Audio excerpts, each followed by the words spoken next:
If someone's ambiguous or hot and cold behavior makes you obsess about them even more, if the anxiety of not knowing where exactly you stand with this person or where this connection is going in the first place is somehow weirdly addictive, it's probably because it's more than just a harmless crush.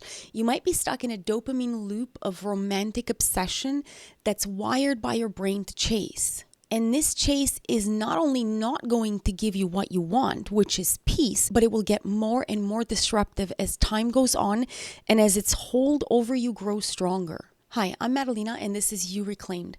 Around here, we talk about how we take our lives back from the lasting effects of childhood trauma, from anxiety, and from emotional dysregulation in general, so that we can finally live our lives on our own terms. And today we're talking about limerence because, as it happens, childhood trauma makes us especially susceptible and vulnerable to getting involved in intense and consuming types of love like limerence. And I know there is some debate about whether limerence is or is not love, but regardless of how you see that part of it, the beginning of limerence, the part that starts off like a crush and feels good and feels like it's full of possibility and puppies and balloons, that beginning part, it can definitely mimic the beginning of love. Stick around to the end of this video because if by the end of it you realize that your crush is more obsession than crush, I'll show you what your brain needs to break this cycle you're stuck in, because limerence is no joke. Once you're in for the ride. And if the topic interests you, check back in over the next couple of weeks because this video is the first in a series I'll be publishing on this topic of limerence. Wait, did you subscribe yet? I have a lot more to share and I'd love to have you here for it. It really helps my channel grow and I appreciate it so much. Let's start simple. A crush feels fun and energizing. It feels full of the possibility of something new. You think about the person, sure, but you can still focus on other aspects of your life, right? You can still go to work every day. You can concentrate on your list of groceries and your regular life. You can still go out for dinner with your friends and actually pay attention to the conversation you're having with them. And you still feel like you're in control of you. You haven't been altered in any real way. Limerence feels like that for a beat, but then it turns into something much, much darker and so much more intense. It turns into something that takes over, essentially hijacking your brain and your body altogether. When a connection has built-in uncertainty or emotional unpredictability of some sort, it activates our nervous system and it floods our brain with chemicals like noradrenaline and dopamine. That's the fuel that feeds limerence, the uncertainty, because your brain treats that unpredictability like a puzzle that it has to put together and solve. And your brain wants to solve stuff and it wants resolution. And limerence, it lives right in that space between certainty and complete uncertainty, that damp and ambiguous space in between. And it's not just a person that can bring uncertainty or instability. It can be the situation itself or the bond itself that feels unstable in some way. For example, do they live in another country and they keep saying, maybe someday I'll move to where you are and we'll start a real relationship? Or is this person married? Are you married? Is there some other very real and very serious reason that you can't form a relationship with this person? Meaning, is the whole situation so unlikely to develop into a real relationship that deep down, you already know that you probably can't end up together in some very real way? That kind of uncertainty is what initially triggers the over-arousal of limerence in your body. It makes your heart race, your brain floods with noradrenaline, you get all jittery and hyper-focused and essentially desperate for this connection, for the emotional connection. Not just for the connection, but for the reciprocity of connection, or just little signs of it, right? That's why you spend so much of your time in limerence looking for signs of the other person's reciprocity, right? That they feel the same way. And your body takes all of this input and it interprets it as urgent. So it locks in and it gives you more signals that this is a really important situation. Here's where it starts to get really bad. That intensity, it makes the connection and the person feel more important than they really are. And it tricks your body and your mind into believing that this person matters so much, that they matter more than they actually do. Because a lot of the time, you're just getting to know a person. Sometimes you don't even really know this person. And that's usually the point where things really start to spiral. Dopamine doesn't reward love, it rewards pursuit, because this is where dopamine takes over and becomes really relevant.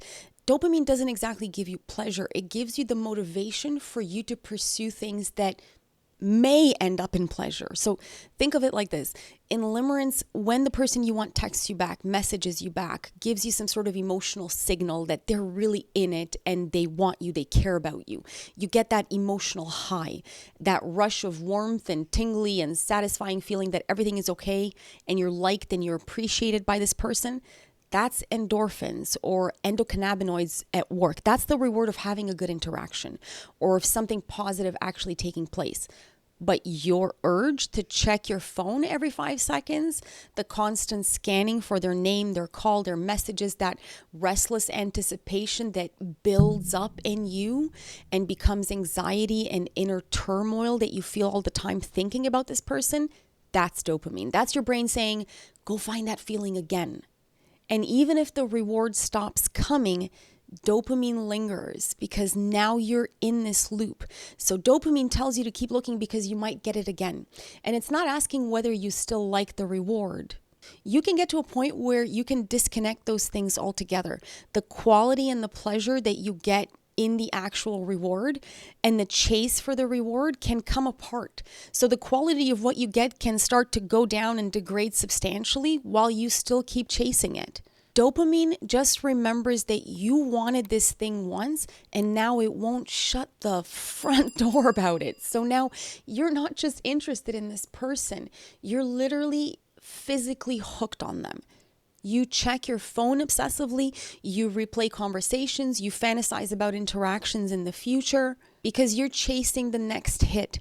And you're doing this because the reward of limerent obsession is intense. It would be hard to describe it as any less than euphoric in its intensity. That's why it's so destructive and so hard to stop once you fall down the rabbit hole of limerence. Here's another thing that sets limerence apart from a regular crush. You don't even need contact with the other person. After the initial spark, or what some people call the glimmer that sets off the limerent obsession, your brain can take over on its own and do most of the work by itself. Just thinking about them, fantasizing about them, it gives you a small hit of the reward that you're craving.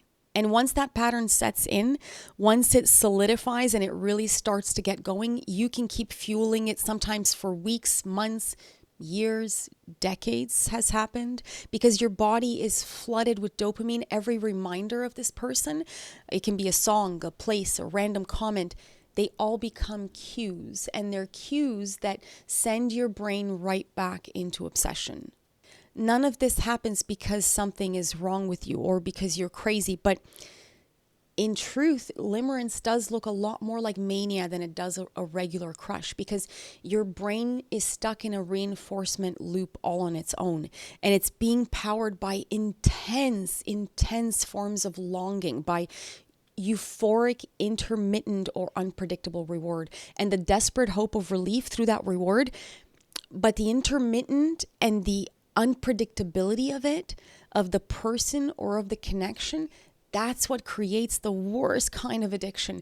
And once that cycle sets in, it's really hard to snap out of it. Limerence sometimes, although not too often, it does turn into love. It's rare, but it does happen that it turns into real relationships.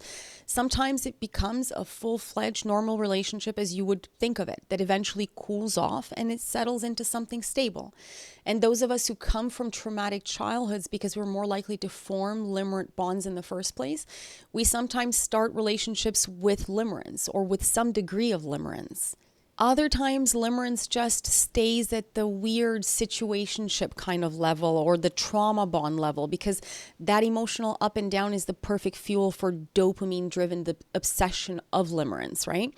But most often, limerence shows up in scenarios that have a lot of difficulty built into them already. In obsessions with people who are already married, emotionally unavailable, avoidance, in affairs, in connections with people who live abroad or have some kind of life circumstances that make it quite impossible to have a solid, normal relationship.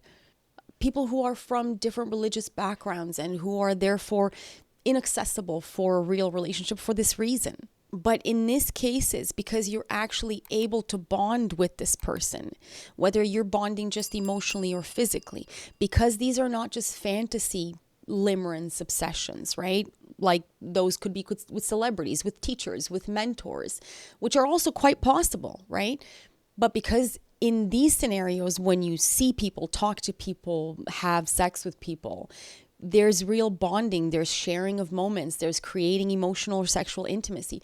These are the relationships that create the most destruction if they cannot fully realize and materialize themselves into solid relationships. If things evolve into a real relationship, then the limerence always fades. Eventually, it cools off and it can turn into a more grounded, stable kind of love. That can happen, especially if you're already more likely to experience limerence at the beginning of a relationship. But if it can't evolve into something real, then you can get stuck in a kind of limbo that feels like you're dancing in the devil's playground and you're not doing any of this by choice. There's hope and there's longing and there can be deep, deep emotional connection, but without any of the resolution that lets things cool down and feel okay and normal. And that's where limerence tends to do the most damage. This is where the difference between crush and limerence really becomes obvious. And it becomes obvious to you because there comes a point when you start to suspect that you're no longer in control of this thing and in control of yourself, really. So what starts out as usually intense attraction becomes obsession. And what felt like euphoria becomes euphoric and restless craving that is all consuming and that occupies almost every crevice of your mind. And when you don't get what you want from the person or from the connection, then withdrawal sets in.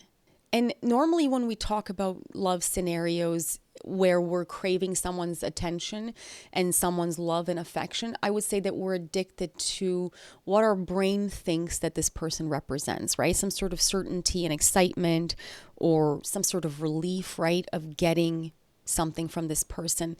But limerence is a different beast. And in this case, the addiction now becomes about the person. And the more you chase that, the more you chase the person so that you can relieve your craving, the more anxious and dysregulated you end up feeling. Because if the love interest cannot be turned into a real relationship, because of whatever impediment is in the way that lets the limerence cool down, it's absolutely crushing.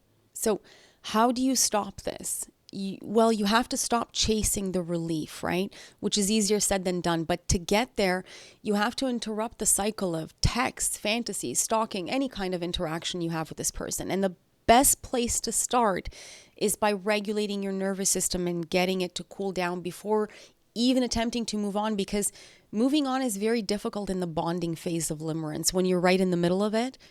In general, escaping the limerent trap is easiest in the latter phase when things have already started to go bad. Before that, when you're bonding with the person and you're connecting and you're in contact with them, it's very, very difficult to think clearly when your brain still thinks that this person is your only path to relief. If you find yourself stuck in this kind of romantic obsession, then hit subscribe and turn on that notification bell for my channel because I have more videos coming out on limerence. This one is just one of a series. We'll talk more about the different phases of limerence, how you can tell if you're getting to the end of it, and more, a lot more. See you in the next one.